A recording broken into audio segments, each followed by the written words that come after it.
CM ವಿರುದ್ಧದ ತನಿಖೆಗೆ ರಾಜ್ಯಪಾಲರು ಪ್ರಾಸಿಕ್ಯೂಷನ್ಗೆ ಅನುಮತಿಯನ್ನ ನೀಡುತ್ತಿದ್ದಂತೆ ರಾಜ್ಯ ರಾಜಕೀಯದಲ್ಲಿ ಸುನಾಮಿಯೇ ಎದ್ದಿದೆ. ಸಿಎಂ ಪರ ಇಡೀ ಕಾಂಗ್ರೆಸ್ ನಾಯಕರೇ ಒಗ್ಗಟ್ಟಿನ ಹೋರಾಟಕ್ಕೆ ಸಜ್ಜಾಗಿದ್ದಾರೆ. ಕಾನೂನು ಹೋರಾಟದ ಜೊತೆಗೆ ಬೀದಿಗಿಳಿಯೋದಕ್ಕೂ ರಣತಂತ್ರ ರೂಪಿಸಿದ್ದಾರೆ. ಇದು ಒಂದು ದೊಡ್ಡ ಷಡ್ಯಂತ್ರ. ಟೀಕೆಗಳು ಸಾಯ್ತದೆ, ಕೆಲಸಗಳು ಉಳಿತದೆ. ಕಾನೂನಿನ ಚೌಕಟ್ಟಿನಲ್ಲಿ ಏನ್ ಮಾಡಬೇಕು ಅಂತ ನಾವು ಮಾಡ್ತೇವೆ. ಸಿದ್ದರಾಮಯ್ಯ ಅಂದ್ರೆ ಮಿಸ್ಟರ್ ಪರ್ಫೆಕ್ಟ್, ಸಿದ್ದರಾಮಯ್ಯ ಅಂದ್ರೆ ಕ್ಲೀನ್ ಹ್ಯಾಂಡ್, ಸಿದ್ದರಾಮಯ್ಯ ಅಂದ್ರೆ ಒಂದೇ ಒಂದು ಕಳಂಕವೂ ಇಲ್ಲದಂತ ರಾಜಕಾರಣಿ. ಇವೆಲ್ಲವೂ ಸಿದ್ದರಾಮಯ್ಯರ ಅಭಿಮಾನಿಗಳು ಕೊಡ್ತಾ ಇದ್ದಂತ ಬಿರುದುಗಳು. ಆದ್ರೀಗ ಇದೇ ಕ್ಲೀನ್ ಹ್ಯಾಂಡ್ ಸಿದ್ದರಾಮಯ್ಯಗೆ ಮೋಡ ಮುಳುವಾಗುವಂತೆ ಕಾಣ್ತಾ ಇದೆ. ರಾಜ್ಯಪಾಲರು ಪ್ರಾಸಿಕ್ಯೂಷನ್ಗೆ ಅನುಮತಿಸಿದ ಬೆನ್ನಲ್ಲೇ ರಾಜ್ಯ ರಾಜಕೀಯದಲ್ಲಿ ಬಿರುಗಾಳಿ ಎದ್ದಿದೆ. ಕಾಂಗ್ರೆಸ್ ಹಾಗೂ ದೋಸ್ತಿ ನಾಯಕರ ಮಧ್ಯೆ ಪ್ರಾಸಿಕ್ಯೂಷನ್ ಫೈಟ್ ಶುರುವಾಗಿದೆ. ಕಾನೂನು ಹೋರಾಟಕ್ಕೆ ಸಜ್ಜಾಗ್ತಾ ಇದೆ ಟಗರು ಪಡೆ. ಸಿಎಂ ಪತ್ನಿಗೂ ತಟ್ಟಲಿದೆ ತನಿಖೆಯ ಬಿಸಿ. 4 ದಶಕಗಳ ರಾಜಕೀಯದಲ್ಲಿ ಒಂದೇ ಒಂದು ಕಪ್ಪು ಚುಕ್ಕೆ ಇಲ್ಲದಂತೆ ರಾಜಕೀಯ ಮಾಡಿದಂಥವರು ಸಿದ್ದರಾಮಯ್ಯ. ಆದರೆ ತಮ್ಮ ರಾಜಕೀಯದ ಸಂಧ್ಯಾ ಕಾಲದಲ್ಲಿರುವಂತಹ ಹೊತ್ತಲ್ಲೇ ಮೋಡ ಉರುಳು ಸುತ್ತಕೊಂಡಿದೆ. ಕೇವಲ ಸಿದ್ದರಾಮಯ್ಯನವರಿಗೆ ಮಾತ್ರವಲ್ಲ, ಸಿಎಂ ಪತ್ನಿಗೂ ವಿಚಾರಣೆ ಬಿಸಿ ತಟ್ಟುವಂತ ಸಾಧ್ಯತೆ ಇದೆ. ಸಿಎಂ ಪತ್ನಿ ಆಗಿದ್ರೂ ಕೂಡ ಸಾರ್ವಜನಿಕವಾಗಿ ಹೆಚ್ಚು ಕಾಣಿಸಿಕೊಂಡವರಲ್ಲ, ಸರ್ಕಾರಿ ಕಾರ್ಯಕ್ರಮಗಳ ಕಡೆ ಸುಳಿದವರಲ್ಲ. ಸಿದ್ದರಾಮಯ್ಯರ ಪತ್ನಿ ಅಂದ್ರೆ ತುಂಬಾನೇ ಸರಳತೆ ಅನ್ನುವಂತ ಮಾತಿದೆ. ಆದ್ರೀಗ ಇದೇ ಸಿದ್ದು ಪತ್ನಿಗೆ ತವರು ಮನೆಯಿಂದ ಬಂದಂತ ನಿವೇಶನಗಳು ಕಂಟಕವಾಗಿವೆ. ಸಿಎಂ ಸಿದ್ದರಾಮಯ್ಯ ವಿರುದ್ಧ ಪ್ರಾಸಿಕ್ಯೂಷನ್ಗೆ ರಾಜ್ಯಪಾಲರು ಅನುಮತಿ ನೀಡ್ತಾ ಇದ್ದಂತೆ ಹೈಕಮಾಂಡ್ ಸಿದ್ದು ಬೆನ್ನಿಗೆ ನಿಂತಿದೆ. ನಿನ್ನೆ ರಾತ್ರಿ ಸಿದ್ದರಾಮಯ್ಯ ಜೊತೆ ಎಐಸಿಸಿ ಅಧ್ಯಕ್ಷ ಮಲ್ಲಿಕಾರ್ಜುನ್ ಖರ್ಗೆ ಸುಮಾರು 1 ಗಂಟೆಗೂ ಹೆಚ್ಚು ಕಾಲ ಸಮಾಲೋಚನೆ ನಡೆಸಿದ್ದಾರಂತೆ. ಈ ವೇಳೆ ಕಾಂಗ್ರೆಸ್ ಪಕ್ಷವೇ ನಿಮ್ಮ ಬೆಂಬಲಕ್ಕಿದೆ ಅನ್ನುವಂತ ಭರವಸೆ ನೀಡಿದ್ದಾರಂತೆ. ಕಾಂಗ್ರೆಸ್ ಪಕ್ಷ ಸಚಿವ ಸಂಪುಟ ನಿಮ್ಮ ಜೊತೆಗಿದೆ, ಯಾವುದೇ ಕಾರಣಕ್ಕೂ ಧೃತಿಗೆಡಬೇಡಿ. ಪ್ರಾಸಿಕ್ಯೂಷನ್ಗೆ ಅನುಮತಿ ನೀಡಿರುವಂಥದ್ದು ಕಾನೂನು ಬಾಹಿರ. ಹೀಗಾಗಿ ನಾವೆಲ್ಲರೂ ಕೂಡ ಕಾನೂನು ಹೋರಾಟ ಮಾಡೋಣ. ಕಾನೂನು ಹೋರಾಟದಲ್ಲಿ ಗೆಲುವು ಸಿಗುವಂತ ವಿಶ್ವಾಸ ಇರಲಿ. ರಾಜ್ಯಪಾಲರು ಕೇಂದ್ರದ ಕೈಗೊಂಬೆ ಆಗಿದ್ದಾರೆ. ಹೀಗಾಗಿಯೇ ಕೇಂದ್ರದ ಸೂಚನೆಯಂತೆ ನಡೆದುಕೊಳ್ತಿದ್ದಾರೆ. ಇದೇ ವಿಷಯವನ್ನ ಮುಂದಿಟ್ಕೊಂಡು ರಾಷ್ಟ್ರ ಮಟ್ಟದಲ್ಲಿ ಹೋರಾಟ ಮಾಡೋಣ. ಸುಸ್ಥಿರ ಸರ್ಕಾರವನ್ನ ಅಸ್ಥಿರ ಮಾಡುವಂತ ತಂತ್ರ ಮಾಡ್ತಿದ್ದಾರೆ. ಹೀಗಾಗಿ ಜಿಲ್ಲಾ ಮತ್ತು ತಾಲೂಕು ಕೇಂದ್ರಗಳಲ್ಲೂ ಹೋರಾಟ ಮಾಡೋಣ ಅಂತ ಸಿದ್ದರಾಮಯ್ಯನವರಿಗೆ ಅಭಯ ನೀಡಿದ್ದಾರಂತೆ. ಕಾಂಗ್ರೆಸ್ ಪಕ್ಷದಲ್ಲಿ ಎಷ್ಟೇ ಒಳಬೇಗುದಿಗಳಿದ್ರೂ ಕೂಡ ಸಿಎಂ ಸಿದ್ದರಾಮಯ್ಯ ಅವರನ್ನ ಬೆಂಬಲಿಸಬೇಕಾದಂತ ಪರಿಸ್ಥಿತಿ ನಿರ್ಮಾಣವಾಗಿದೆ. ಯಾಕಂದ್ರೆ ಸಿದ್ದು ವಿರುದ್ಧ ಒಂದೇ ಒಂದು ನಿರ್ಧಾರ ಕೈಗೊಂಡ್ರು ಅದು ಪಕ್ಷಕ್ಕೆ ಹೊಡೆತ ಕೊಡೋದು ಗ್ಯಾರಂಟಿ. ಕೈ ಆತಂಕ ಏನು? ರಾಜ್ಯ ರಾಜಕೀಯದಲ್ಲಿ ಸಿದ್ದರಾಮಯ್ಯ ಮಾಸ್ ಲೀಡರ್. ಹೀಗಾಗಿ ಇವರನ್ನ ಕೆಳಗಿಳಿಸಿದ್ರೆ ಅಹಿಂದ ವರ್ಗದ ಕೆಂಗಣ್ಣಿಗೆ ಗುರಿಯಾಗಬೇಕಾಗತ್ತೆ. ಇದು ಇತರೆ ರಾಜ್ಯಗಳ ಚುನಾವಣೆ ಮೇಲೂ ಎಫೆಕ್ಟ್ ಬೀರುವಂತ ಸಾಧ್ಯತೆ ಇದೆ. ಅಷ್ಟೇ ಅಲ್ಲ, ಪಕ್ಷದಲ್ಲಿ ಬಣ ರಾಜಕೀಯ ಕಿಚ್ಚು ದಗದಗಿಸುವಂತ ಸಾಧ್ಯತೆ ಇದೆ. ಹೀಗಾಗಿ ರಾಜ್ಯಪಾಲರ ವಿರುದ್ಧವೇ ಕಾನೂನು ಸಮರ ಮಾಡುವುದಕ್ಕೆ ಕಾಂಗ್ರೆಸ್ ಮುಂದಾಗಿರೋದು. ಪ್ರಾಸಿಕ್ಯೂಷನ್ ವಿರುದ್ಧ ಲಾಯರ್ ಪ್ಲಾನ್. ಸಿಎಂ ಸಿದ್ದರಾಮಯ್ಯ ವಿರುದ್ಧ ಸೆಕ್ಷನ್ 17A ಅಡಿಯಲ್ಲಿ ತನಿಖೆಗೆ ಅನುಮತಿ ನೀಡಲಾಗಿದೆ. ಆದರೆ ಲೋಕಾಯುಕ್ತಕ್ಕೆ ಟಿಜೆ ಅಬ್ರಹಾಂ ದೂರು ನೀಡಿರೋದ್ರಿಂದ ಈ ದೂರಿನ ಆಧಾರದ ಮೇಲೆನೆ ಕೇಸ್ ದಾಖಲಿಸಿ ತನಿಖೆ ನಡೆಸುವಂತ ಸಾಧ್ಯತೆ ಇದೆ. ಕೋರ್ಟ್ ಮೊರೆ ಹೋಗೋದಕ್ಕೆ ಸಿದ್ಧವಾಗಿರುವಂತ ಸಿಎಂ ಸಿದ್ದರಾಮಯ್ಯ ಪ್ರಾಸಿಕ್ಯೂಷನ್ಗೆ ತಡೆ ಕೋರಿ ನಾಳೆ ಅರ್ಜಿ ಸಲ್ಲಿಸಲಿದ್ದಾರೆ. ಹಾಗಾದ್ರೆ ಸೆಕ್ಷನ್ 17A ಏನ್ ಹೇಳುತ್ತೆ ಅಂತ ನೋಡೋದಾದ್ರೆ, ಸೆಕ್ಷನ್ 17A ಅಂದ್ರೆ ಬೇರೇನೂ ಅಲ್ಲ, ಜನಪ್ರತಿನಿಧಿಗಳ ತನಿಖೆಗಾಗಿ ಇರುವಂತ ಕಾನೂನು. ಈ ಸೆಕ್ಷನ್ ಅಡಿಯಲ್ಲಿ ನೇರವಾಗಿ ಪೊಲೀಸರಿಂದ ತನಿಖೆ ನಡೆಯೋದು ಅಸಾಧ್ಯ. ಅಂದ್ರೆ ನೇರವಾಗಿ ಲೋಕಾಯುಕ್ತ, ಸಿಐಡಿ, ಎಸ್ಐಟಿ ತನಿಖೆ ನಡೆಸಲಿಕ್ಕೆ ಆಗಲ್ಲ. ಗವರ್ನರ್ ಅನುಮತಿ ಮೇರೆಗೆ ಮಾತ್ರ ತನಿಖೆಯನ್ನ ನಡೆಸಬಹುದು. ಭ್ರಷ್ಟಾಚಾರ, ಕ್ರಿಮಿನಲ್, ಇತರೆ ಕೇಸ್ಗಳ ಬಗ್ಗೆ ತನಿಖೆ ನಡೆಯಲಿದೆ. ಇನ್ನು ಸೆಕ್ಷನ್ 218 ರ ಅಡಿಯೂ ಕೂಡ 16 ನಿಯಮಗಳಿದ್ದಾವೆ. ಹೀಗಾಗಿ ಈ ಸೆಕ್ಷನ್ ಏನ್ ಹೇಳುತ್ತೆ ಅಂತ ನೋಡೋದಾದ್ರೆ, ಸೆಕ್ಷನ್ 218 ಅಂದ್ರೆ ಜನಪ್ರತಿನಿಧಿಗಳ ತನಿಖೆಗೆ ಇರುವಂತ ಕಾನೂನು. ಭ್ರಷ್ಟಾಚಾರ ಕೇಸ್ನಲ್ಲಿ ರಕ್ಷಣೆ ಆರೋಪ ಬಂದಾಗ ಈ ಸೆಕ್ಷನ್ ಅಡಿಯಲ್ಲಿ ತನಿಖೆಯನ್ನು ನಡೆಸಲಾಗುತ್ತೆ. ಅಲ್ಲದೆ ದಾಖಲೆ ತಿದ್ದುಪಡಿ ಮಾಡಿ ಮೋಸ ಮಾಡಿದ ಆರೋಪ ಕೇಳಿ ಬಂದ್ರೆ, ಅಕ್ರಮವಾಗಿ ಆಸ್ತಿ ವರ್ಗಾವಣೆ, ಪರಭಾರೆ ಮಾಡಿದ ಆರೋಪವಿದ್ದಾಗ, ಹಾಗೆಯೇ ಸಾರ್ವಜನಿಕ ಆಸ್ತಿ ದುರುಪಯೋಗ ಮಾಡಿಕೊಂಡ ಆರೋಪ ಕೇಳಿ ಬಂದಾಗ ಈ ಸೆಕ್ಷನ್ ಅಡಿಯಲ್ಲಿ ತನಿಖೆ ನಡೆಸಬಹುದು. ಅಪರಾಧ ಸಾಬೀತಾದ್ರೆ 6 ತಿಂಗಳು ಶಿಕ್ಷೆ ಜೊತೆಗೆ ದಂಡವನ್ನು ವಿಧಿಸುವಂತ ಸಾಧ್ಯತೆ ಇದೆ. ಪ್ರಾಸಿಕ್ಯೂಷನ್ಗೆ ಸಮ್ಮತಿ, ಸಿಡಿದೆದ್ದ ಕೈಪಡೆ. ಸಿಎಂ ವಿರುದ್ಧ ಪ್ರಾಸಿಕ್ಯೂಷನ್ಗೆ ಅನುಮತಿ ಸಿಕ್ಕ ಬೆನ್ನಲ್ಲೇ ಕಾಂಗ್ರೆಸ್ ನಾಯಕರು ಸಿಡಿದೆದ್ದಿದ್ದಾರೆ. ನಾಳೆ ರಾಜ್ಯದಾದ್ಯಂತ ಕಾಂಗ್ರೆಸ್ ಪ್ರತಿಭಟನೆ ನಡೆಸುವುದಾಗಿ ಡಿಸಿಎಂ ಡಿಕೆ ಶಿವಕುಮಾರ್ ಕರೆಯನ್ನ ಕೊಟ್ಟಿದ್ದಾರೆ. ಟೀಕೆಗಳು ಸಾಯ್ತವೆ, ಕೆಲಸಗಳು ಉಳಿತವೆ. ಕಾರಜೋಳ ಅಶೋಕ್ ಎಚ್ಡಿಕೆ ಬಗ್ಗೆ ಎಲ್ಲ ಗೊತ್ತಿದೆ, ಹೀಗಾಗಿ ಎಲ್ಲ ಜಿಲ್ಲಾ ಕೇಂದ್ರಗಳಲ್ಲೂ ಪ್ರತಿಭಟನೆ ಮಾಡ್ತೀವಿ ಅಂತ ಹೇಳಿದ್ರು. ಇದಕ್ಕೆ ಧ್ವನಿಗೂಡಿಸಿದ ಪ್ರಿಯಾಂಕ್ ಖರ್ಗೆ, ಬಿಜೆಪಿ ಕಾಲದಲ್ಲಿ ನಡೆದಂತ ಎಲ್ಲಾ ಹಗರಣಗಳ ತನಿಖೆ ನಡೀತಾ ಇದೆ, ಎಲ್ಲವೂ ಬಯಲಾದ್ರೆ ಬಿಜೆಪಿ ಅರ್ಧದಷ್ಟು ನಾಯಕರು ಜೈಲಲ್ಲಿರ್ತಾರೆ ಅಂತ ಬಾಂಬ್ ಹಾಕಿದ್ದಾರೆ. ಹಾಗೆಯೇ ಪರಮೇಶ್ವರ್ ಕೂಡ ದೋಸ್ತಿ ವಿರುದ್ಧ ನಿಗ್ಗಿ ಕೆಂಡ ಕಾರಿದ್ದಾರೆ. ಇವತ್ತು ಪ್ರಜಾಪ್ರಭುತ್ವದ ಒಂದು ಕಗ್ಗೊಲೆ, ಒಂದು ದೊಡ್ಡ ಸರ್ಕಾರನ ಇಶ್ಯೂ ಇಲ್ಲದೆ ಹೋದ್ನ ಇಶ್ಯೂ ಮಾಡಕ್ಕೆ ಇವತ್ತು ಹೊರಟಿದ್ದಾರೆ. ದಳದವರು ಬಿಜೆಪಿಯವರು ಏನೇನು ಕಾಮೆಂಟ್ ಮಾಡ್ತಾ ಇದ್ರಲ್ಲ, ಅದಕ್ಕೆ ಉತ್ತರ ಟೀಕೆಗಳು ಸಾಯ್ತದೆ, ಕೆಲಸಗಳು ಉಳಿತದೆ. ನಾವು ಎಲ್ಲ ಏನು 35-40 ಹಗರಣಗಳಿದೆ ತನಿಖೆ ಸಂಸ್ಥೆಗಳಿಗೆ ಕೊಟ್ಟಿದ್ದೀವಿ. ಕೆಲವುದಕ್ಕೆ ರಿಪೋರ್ಟ್ ಬಂದಿದೆ, ಕೆಲವು ಬಂದಿಲ್ಲ. ಮತ್ತೊಮ್ಮೆ ತಮ್ಮ ಮುಖಾಂತರ ನಾನು ಆಶ್ವಾಸನೆಯನ್ನು ಕೊಡ್ಲಿಕ್ಕೆ ನಾನು ಬಯಸ್ತೀನಿ. ಇನ್ನು 6 ತಿಂಗಳಲ್ಲಿ ಇವರಿಗೆಲ್ಲರೂ ಅರ್ಧ ಮಂದಿ ಜೈಲಲ್ಲಿ, ಇನ್ನು ಅರ್ಧ ಮಂದಿ ಬೇಲ್ನಲ್ಲಿ ಇರ್ತಾರೆ. ನೋಡಿ, ಇಲ್ಲಿಯವರೆಗೂ ನಾವು ಇವಕ್ಕೆಲ್ಲ ತಲೆ ಕೆಡಿಸ್ಕೊಳಕ್ ಹೋಗಿದ್ದಿಲ್ಲ. ಆದ್ರೆ ನಾವು ದ್ವೇಷದ ರಾಜಕಾರಣ ಮಾಡೋದು ಬೇಡ ಅಂತ ಅದನ್ನ let it take its own course of action ಅಂತ ನಾವು ಬಿಟ್ಟಿದ್ದು. ಈಗ ನಾವು ಖಂಡಿತವಾಗಿ ಅದನ್ನೆಲ್ಲವನ್ನು ಕೂಡ ನಾವು ಕೂಡ ಯಾವ ರೀತಿ ಕಾನೂನಿನ ಚೌಕಟ್ಟಿನಲ್ಲಿ ಏನ್ ಮಾಡಬೇಕು ಅಂತ ನಾವು ಮಾಡ್ತೇವೆ. ಸಿದ್ದುಪುರ ದೆಹಲಿಯಿಂದ ಬರ್ತಾ ಇದೆ ಲಾಯರ್ ಟೀಮ್. ಪ್ರಾಸಿಕ್ಯೂಷನ್ ಫೈಟ್ ಮಧ್ಯೆನೇ ಸಿಎಂ ಸಿದ್ದರಾಮಯ್ಯ ಗುರುವಾರ ಸಿಎಲ್ಪಿ ಸಭೆಯನ್ನ ಕರೆದಿದ್ದಾರೆ. ಈ ವೇಳೆ ಮೂಡ ಹಾಗೂ ಪ್ರಾಸಿಕ್ಯೂಷನ್ ಬಗ್ಗೆ ಚರ್ಚೆ ನಡೆಸಲಿದ್ದು, ಶಾಸಕರ ಬೆಂಬಲ ಕೋರ್ಲಿಕ್ಕೆ ಮುಂದಾಗಿದ್ದಾರೆ. ಅಷ್ಟೇ ಅಲ್ಲ, ನಾಳಿನ ಹೈಕೋರ್ಟ್ಗೆ ರಿಟ್ ಅರ್ಜಿ ಸಲ್ಲಿಸೋದ್ರಿಂದಾಗಿ ದೆಹಲಿಯಿಂದ ಲಾಯರ್ ಟೀಮ್ ಎಂಟ್ರಿ ಕೊಡ್ತಾ ಇದೆ. ಹಿರಿಯ ವಕೀಲ ಕಪಿಲ್ ಸಿಬಲ್, ಅಭಿಷೇಕ್ ಮನು ಸಿಂಘ್ವಿ ಬೆಂಗಳೂರಿಗೆ ಬಂದಿಳಿಯಲಿದ್ದಾರೆ.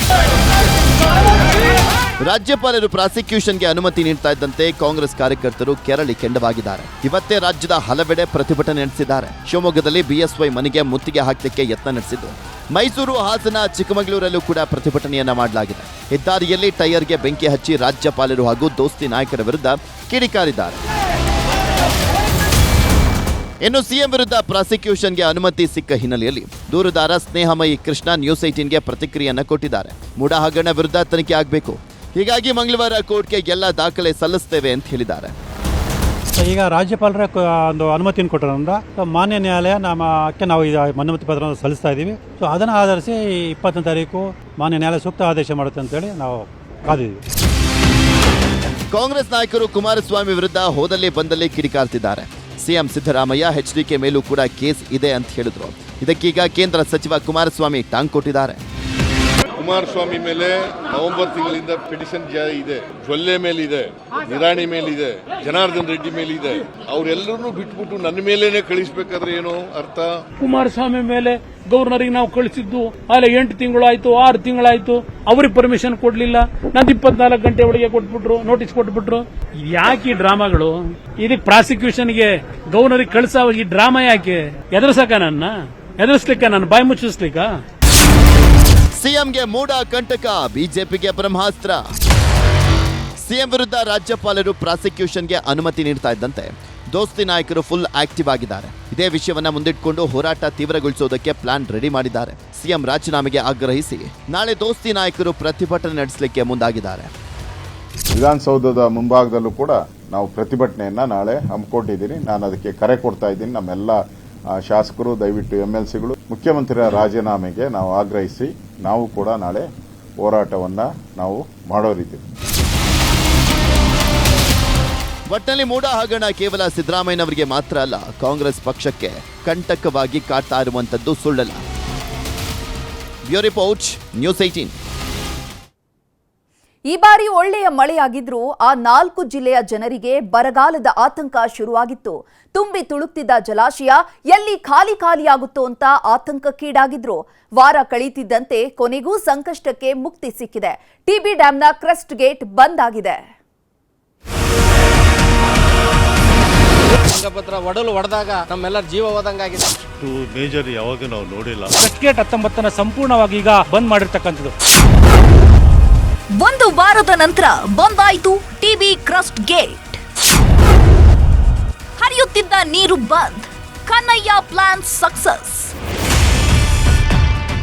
ಕಳೆದೊಂದು ವಾರದಿಂದ ಉತ್ತರ ಕರ್ನಾಟಕದ 4 ಜಿಲ್ಲೆಗಳ ರೈತರು ಜೀವ ಕೈಯಲ್ಲಿ ಹಿಡ್ಕೊಂಡು ಕೂತಿದ್ರು. ಮುಂದೆ ನಮ್ಮ ಸ್ಥಿತಿ ಹೇಗೋ, ಈ ಬಾರಿಯೂ ಭೀಕರ ಬರಗಾಲ ಎದುರಿಸೋ ಪರಿಸ್ಥಿತಿ ಬರುತ್ತೋ ಅಂತ ದೇವರನ್ನ ಬೇಡೋದಕ್ಕೆ ಶುರು ಮಾಡಿದ್ರು. ಯಾಕಂದ್ರೆ ಕಿತ್ತು ಹೋಗಿದ್ದ ತುಂಗಭದ್ರಾ ಡ್ಯಾಂನ 19ನೇ ಕ್ರಸ್ಟ್ ಗೇಟ್ ರಿಪೇರಿ ಮಾಡೋದೇ ದೊಡ್ಡ ಸವಾಲಾಗಿತ್ತು. 33 TMC ನೀರು ಹರಿದು ಹೋದ್ಮೇಲೆ ಟಿಬಿ ಡ್ಯಾಂನ ಕ್ರಸ್ಟ್ ಗೇಟ್ ಬಂದ್ ಮಾಡಲಾಗಿದೆ. ಅಬ್ಬಬ್ಬ, ಈ ದೃಶ್ಯ ನೋಡ್ತಿದ್ರೆ ನಿಜಕ್ಕೂ ಎದೆ ಬಡಿತ ಜೋರಾಗುತ್ತೆ. ಒಂದೇ ಒಂದು ಕ್ಷಣ ಯಾಮಾರಿದ್ರು ಪ್ರಾಣ ಪಕ್ಷಿಯೇ ಹಾರಿ ಹೋಗ್ತಿತ್ತು.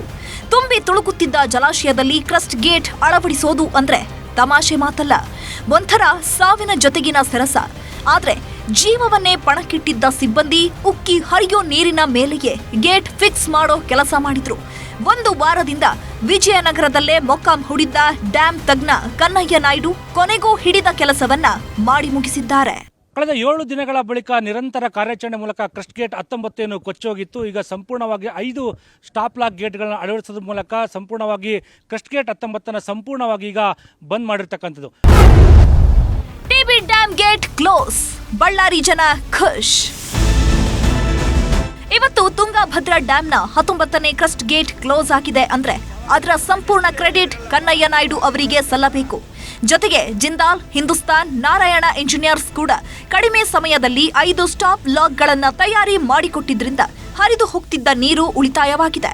ಇದರಿಂದ ಖುಷಾದ ಕನ್ನಡಪರ ಸಂಘಟನೆಗಳು ಕನ್ನಯ್ಯ ಅಂಡ್ ಟೀಮ್ಗೆ ಸನ್ಮಾನ ಮಾಡಿವೆ.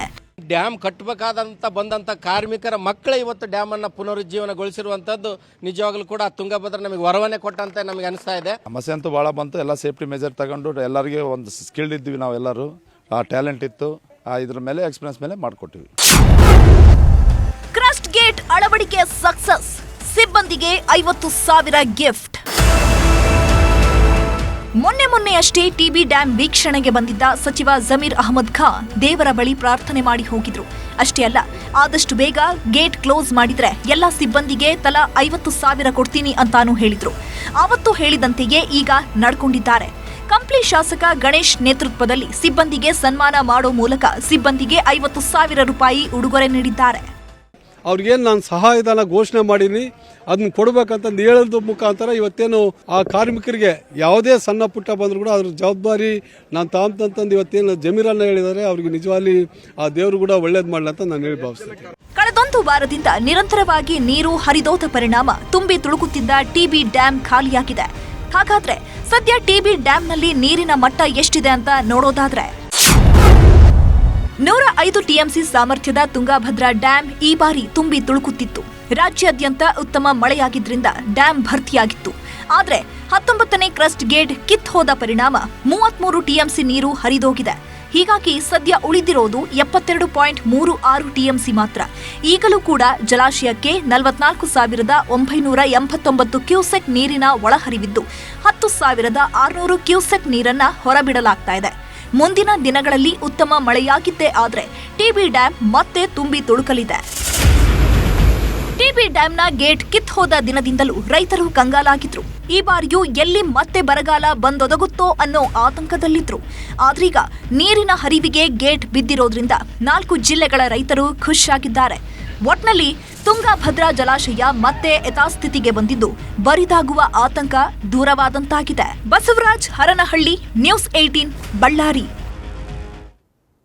ಟೈಮ್ ಕೆಟ್ಟಾಗ ಹಗ್ಗವೂ ಹಾವಾಗುತ್ತೆ ಅಂತಾರಲ್ಲ, ಹಾಗಾಗಿದೆ ದರ್ಶನ್ ಭೇಟಿ ಮಾಡಿದವರ ಪರಿಸ್ಥಿತಿ. ಸ್ವಾಮಿ ಕೊಲೆ ಆದ್ಮೇಲೆ ದರ್ಶನ್ ಅಂಡ್ ಗ್ಯಾಂಗ್ ಯಾರನ್ನೆಲ್ಲ ಭೇಟಿ ಮಾಡಿದ್ರೋ ಅವರಿಗೂ ಖಾಕಿ ಬಿಸಿ ತಟ್ಟಲಿದೆ.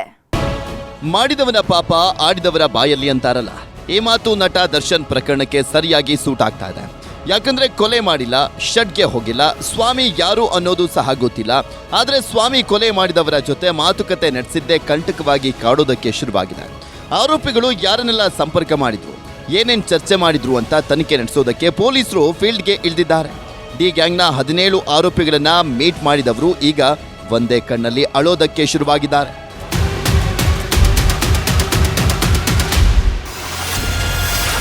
ಡಿ ಗ್ಯಾಂಗ್ ಲೊಕೇಶನ್ ಹಿಸ್ಟರಿ ಹಿಡಿದು ಖಾಕಿ ತಲಾಶ್.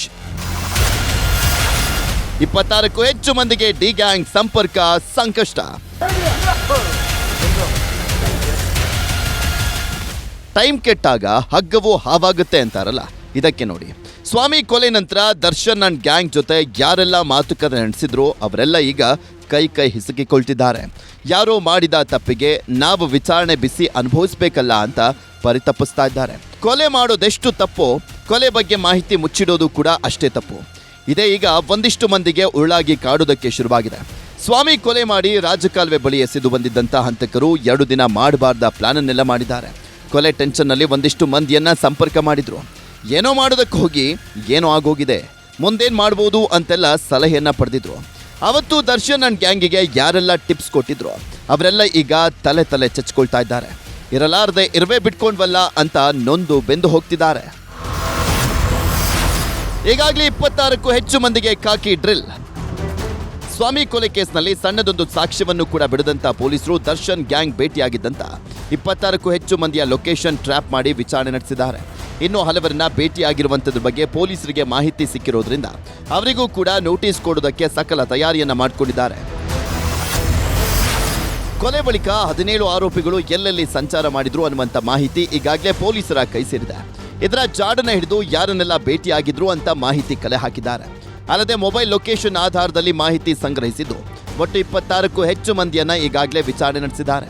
ಆರೋಪಿಗಳಿಗೆ ಹಣ ಸಹಾಯ ಏನಾದರೂ ಮಾಡಿದ್ರಾ, ಕೊಲೆ ಬಗ್ಗೆ ನಿಮ್ಮ ಬಳಿ ಏನಾದರೂ ಹೇಳಿದ್ರಾ ಅಂತೆಲ್ಲ 10 ಪ್ರಶ್ನೆಗಳನ್ನು ಮುಂದಿಟ್ಟು ತನಿಖೆಯನ್ನ ಮಾಡಿದ್ದಾರೆ. ಈಗಾಗಲೇ ಸ್ವಾಮಿ ಕೊಲೆ ಕೇಸ್ನ ತನಿಖೆ ಬಹುತೇಕ ಕೊನೆ ಹಂತಕ್ಕೆ ಬಂದಿದ್ದು ಮುಂದಿನ ತಿಂಗಳು ಚಾರ್ಜ್ ಶೀಟ್ ಸಲ್ಲಿಕೆ ಮಾಡುವಂತ ಸಾಧ್ಯತೆ ಇದೆ. ಒಟ್ನಲ್ಲಿ ಸ್ವಾಮಿ ಕೊಲೆ ಕೇಸ್ನಲ್ಲಿ ಕೇವಲ 17 ಆರೋಪಿಗಳಿಗೆ ಮಾತ್ರವಲ್ಲ, ದರ್ಶನ್ ಜೊತೆ ಕಾಣಿಸಿಕೊಂಡವರು ಸಹ ಪೊಲೀಸರ ಇಕ್ಕಳದಲ್ಲಿ ಸಿಲುಕಿ ಒದ್ದಾಡಿರೋದಂತೂ ಸುಳ್ಳಲ್ಲ. Manjunath, crime bureau, news 18, Bengaluru. ಮೀನುಗಾರಿಕೆ ಎನ್ನುವುದು ಕರಾವಳಿ ಜನರ ಜೀವನಾಡಿ. ಗಂಡ್ಮಕ್ಳು ಸಮುದ್ರಕ್ಕಿಳಿದು ಮೀನಿನ ಬೇಟೆಯಾಡಿದ್ರೆ ಹೆಣ್ಮಕ್ಳು ಅದೇ ಮೀನನ್ನ ಮಾರಾಟ ಮಾಡ್ತಾರೆ.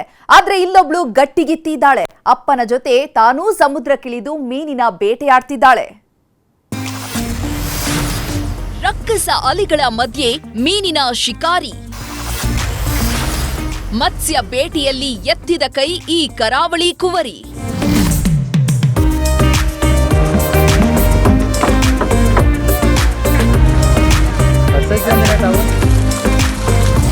ಸಮುದ್ರದಲ್ಲಿ ಮೀನಿನ ಬೇಟೆಯಾಡೋದು ಅಂದ್ರೇನೆ ಅದೊಂದು ಸಾಹಸ. ಸಮುದ್ರಕ್ಕಿಳಿದವರು ಮತ್ತೆ ಸುರಕ್ಷಿತವಾಗಿ ಬರ್ತೀವಿ ಅನ್ನೋ ನಂಬಿಕೆ ಇರಲ್ಲ. ಸಮುದ್ರ ದೇವಿಯನ್ನ ನಂಬ್ಕೊಂಡೇ ಮೀನಿನ ಶಿಕಾರಿಗೆ ಇಳಿತಾರೆ. ರಕ್ಕಸ ಅಲೆಗಳ ಅಬ್ಬರದ ಮಧ್ಯೆ ಬೋಟ್ಗಳ ಹೊಯ್ದಾಟ, ಕಣ್ಣು ಹಾಯಿಸಿದಷ್ಟು ದೂರಕ್ಕೂ ನೀರು, ಲೆಕ್ಕವೇ ಇಲ್ಲದಷ್ಟು ಆಳ. ಇದೆಲ್ಲದರ ಮಧ್ಯೆ ಬಲೆ ಎಳೆದು ಶಿಕಾರಿ ಮಾಡೋದು ಅಂದ್ರೆ ತಮಾಷೆ ಮಾತಲ್ಲ ಬಿಡಿ. 8 ಭಂಟರು ಕೂಡ ಒಮ್ಮೊಮ್ಮೆ ನಡುಗಿ ಹೋಗಿದ್ದಿದೆ. ಆದ್ರೆ ಇದೆಲ್ಲದಕ್ಕೂ ಸೆಡ್ಡು ಹೊಡೆದಂತೆ ಇಲ್ಲೊಬ್ಬ ಸುಂದರಿ ಮೀನಿನ ಬೇಟೆಯಾಡ್ತಿದ್ದಾರೆ. ತನ್ನದೇ ಟೀಮ್ ಕಟ್ಕೊಂಡು 10 ವರ್ಷಗಳಿಂದ ಮತ್ಸ್ಯ ಬೇಟೆಯಾಡ್ತಿದ್ದಾರೆ.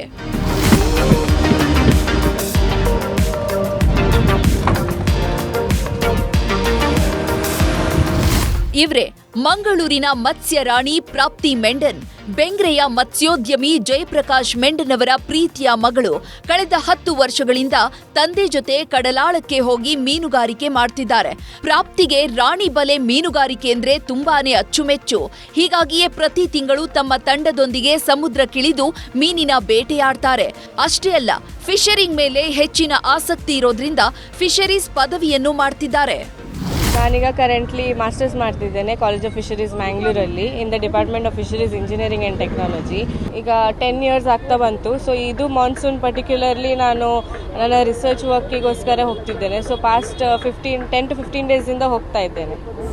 ಸಮುದ್ರಕ್ಕಿಳಿದು ಮೀನಿನ ಬೇಟೆಯಾಡೋದು ಅಂದ್ರೇನೆ ಅದೊಂಥರ ಸಮರ ಇದ್ದಂಗೆ.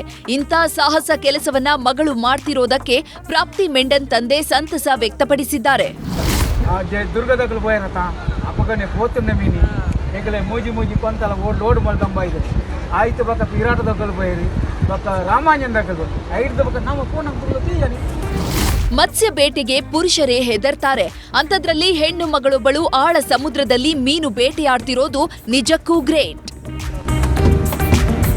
ಕಿಶನ್ ಶೆಟ್ಟಿ, ನ್ಯೂಸ್ 18, ಮಂಗಳೂರು.